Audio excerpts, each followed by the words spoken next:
allow adigaan ku aaminayo.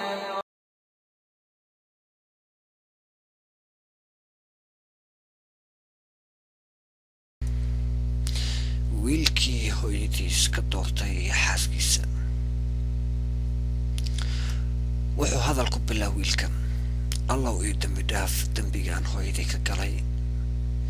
aabahay wuxuu dhintay aniga oo yar, hooyadii baa isoo korisay oo ila rafaaday.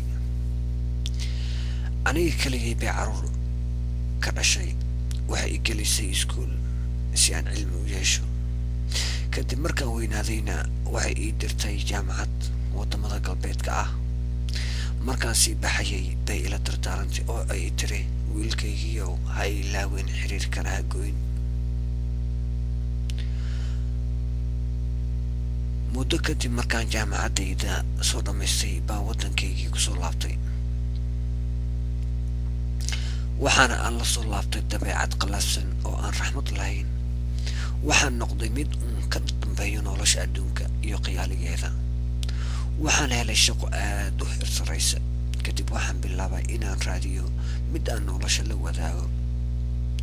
hooyadii baa ii tilmaantay gabar dhowr sano oo diin leh, laakiin waan ka diiday oo waxaan rabay gabar ilbaxnimada la socota oo quruxna leh.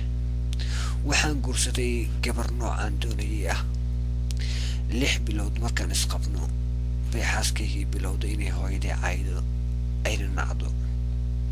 taasina waxay keentay inaan anigana hooyaday naco, maadaama ay mar walba xaaskayga isku xun yihiin. maalin maalmaha ka mid ah baan imid xaaskayga oo oynaysa. markaan weydiiyey waxa ay la oynayso, waxay tiri: ma u adkaysan karo, ama hooyada raac ama aniga.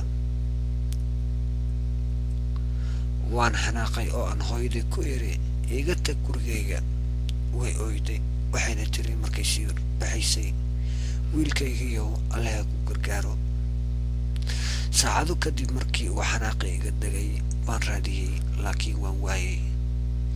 kadibna gurigaygii baan isaga soo laabtay. xaaskaygii baa isku dayday inay hilmaansiiso hooyadaydii qaaliga ahayd. anigana aqli yarantaydu sidii baan ku ilaaway oo maan daydayin hooyaday. sidii buuna xiriirkeeni ku kala go'ay. waxaa ka soo wareegatay muddo. waan xanuunsaday jirro xun oo aan isbitaal la galo. hooyadii baa ogaatay inaan isbitaal galay. way soo booqotay, laakiin intaysan ii soo gelin baa xaaskaygii albaabka ka celisay oo ku tiri: ku noqo meeshaad ka timid. hooyadayna sidii bay ku laabatay. isbitaalkii baan ka soo baxay anigoo aad u xanuunsan.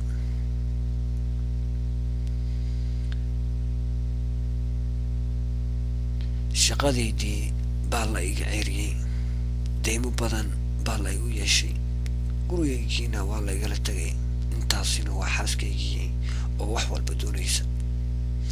markaan ku soo baxay nin xanuunsan oo aan shilin haysan bay xaaskaygii quruxda lahayd tiri: maadaama aad shaqo la-aan noqotay, wax maal aan aadan haysan, mujtamacan aadan meel ku lahayn, haddaba ku dooni maaye iska keefur. madaxii baa i weynaaday. naagtii aan hooyadii ka doortay sidaa bay maanta ii gashay. waan furay. kadibna mugdigii aan ku jiray iyo hurdadii baan ka toosay. kadib waxaan doondoonay hooyaday. waan helay. intaysa ka hela ma garanaysaan? waxaan ku arkay hooyaday oo ku nool sadaqada la siiyo. hooyaday oo ku nool sadaqo la siiyo. waan u soo galay. markay i aragtay bay oyday. anigana lugahaydii baan qabsaday oo aan la dhacay oohin. labadeenniiba waxaan isla qabsanay oohin. waxaan xaaladdaa ku sugnayn muddo saacad ah. waxaan ka soo waday meeshii ay joogtay oo aan keenay halkii aan deganaa. maalintii wixii ka dambeeyeyna hooyaday ma caasin oo waxaan u noqday baari adeeca iyo mid ku toosan alle awaamirtiisa. haddana waxaan ku noolhay nolol raaxo leh iyo hooyo macaan. alla dembigeed ha dhaafee.